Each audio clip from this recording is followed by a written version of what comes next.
인과응보를 제시하는 업 이론은 불교와 힌두교의 전반에 걸쳐 지대한 영향력을 발휘합니다. 신도들은 어떻게든 선행을 쌓으려 하고 수행자들은 업에서 벗어나기 위해 마음 공부에 전념하게 됩니다. 수행자들에게 있어서 업은 수행의 방향을 알려주는 일종의 나침반과 같습니다. 그렇다면 업은 구체적으로 수행자들에게 어떤 영향을 줄까요? 첫 번째, 수행의 업을 쌓아 그것이 이생에서 내생으로 이어지게 합니다. 두 번째, 업의 힘을 줄이기 위해 탐진치 삼독을 없앱니다. 세 번째, 업이 근원인 생각을 뿌리째 없애거나 끊어냅니다. 이처럼 업은 수행과 뗄래야 뗄 수 없습니다. 그런데 업이란 것이 실제로 있을까요? 화엄경에 보면 나의 실체가 없듯 업 역시 그 실체가 없다고 합니다. 업을 있다고 보면 있고 없다고 보면 또한 없다는 얘기입니다.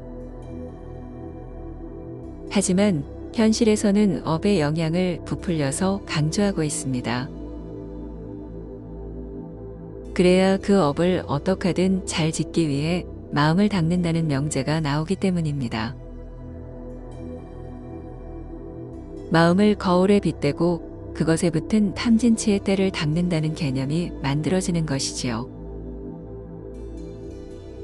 이것이 모든 수행의 공통 분모라는 마음 공부입니다. 인류가 수행을 시작하고 나서 단 한 사람도 마음 공부에 대해 이견을 제시한 사람은 없습니다. 그렇기에 마음 공부는 수행의 절대적 과제로 통용됩니다. 그런데 이렇게 마음 공부에 집중하면 그 구조상 수행의 시간이 거의 무한대로 늘어나게 됩니다. 마음을 한 점의 티끌도 없이 닦기 위해서는 영원한 시간 동안 수행할 수밖에 없습니다. 왜냐하면 마음이란 건 깨끗하다란 개념이 존재하지 않기 때문입니다. 다시 말해 마음 자체가 번뇌와 망상인데 무엇을 어떻게 닦는다는 것일까요? 비유하자면 허공에서 때를 닦는 것과 같습니다. 이처럼 마음은 무형의 허공과 같아 닦는다는 개념이 성립하지 않습니다. 그래서 마음을 닦는다는 것만큼 괴상망측한 것도 없습니다.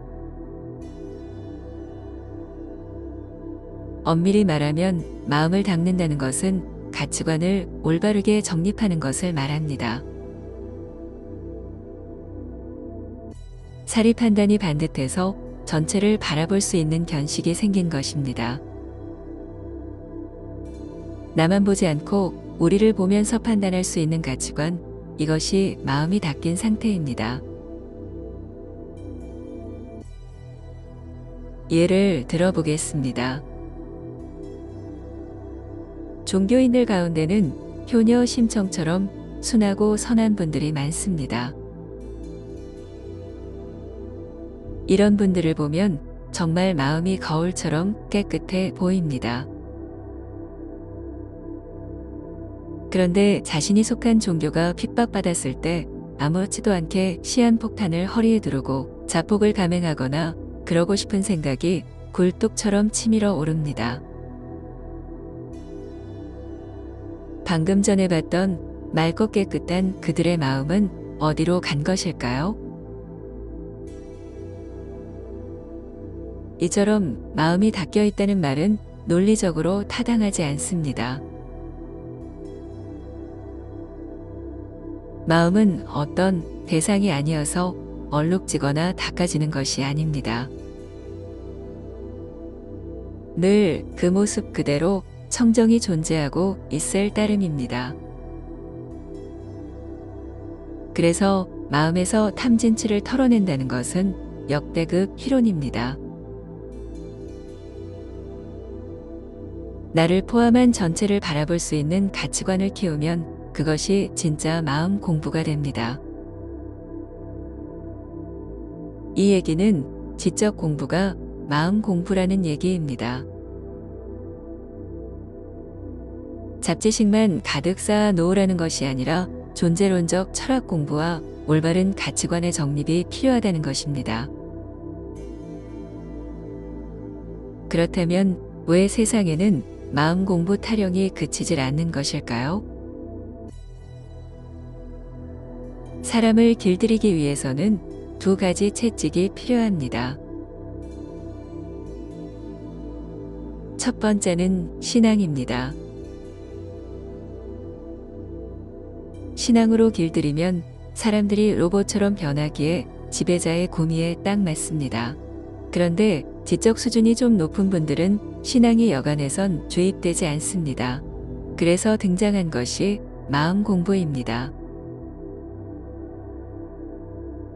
마음 공부는 탐진치를 제거하는 데에 초점이 맞춰져 있습니다.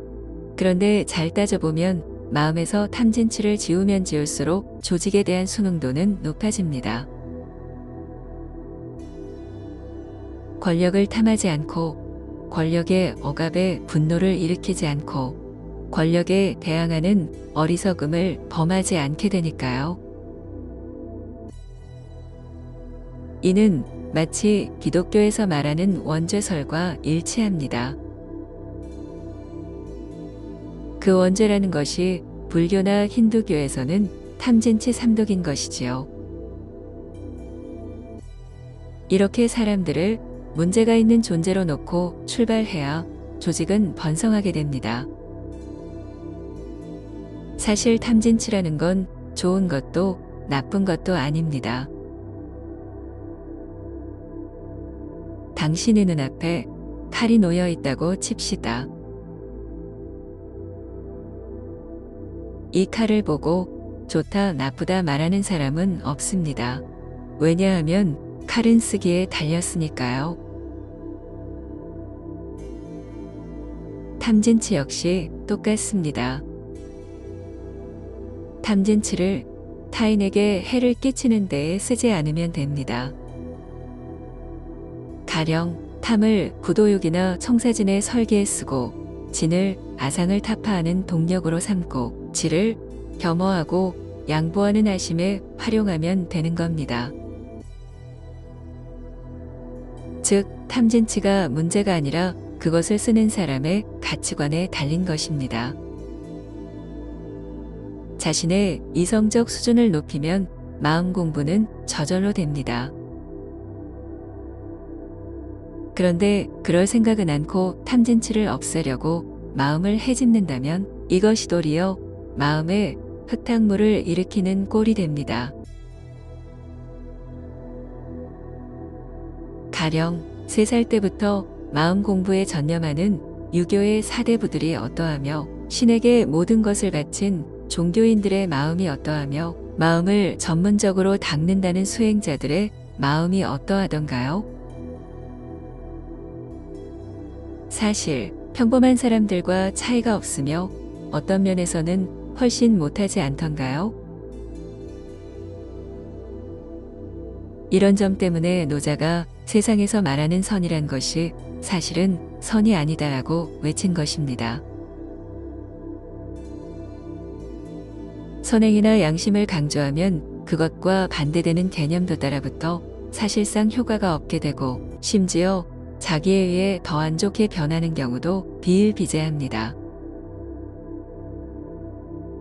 그렇기에 신앙이나 마음을 강조하기보다는 지적 가치관을 바로잡고 철학적 소양을 쌓는 것이 더 시급한 과제입니다. 여러분은 아직도 탐진치를 없애려 하시나요? 탐진치 때문에 중생이 되었다는 말을 믿으시나요? 탐진치는 없앨 대상이 아니라 어떻게 쓰느냐의 문제입니다. 그냥 두면 청정한 마음을 자꾸만 휘젓지 마시고 있는 그대로 놔두시는 건 어떨까요?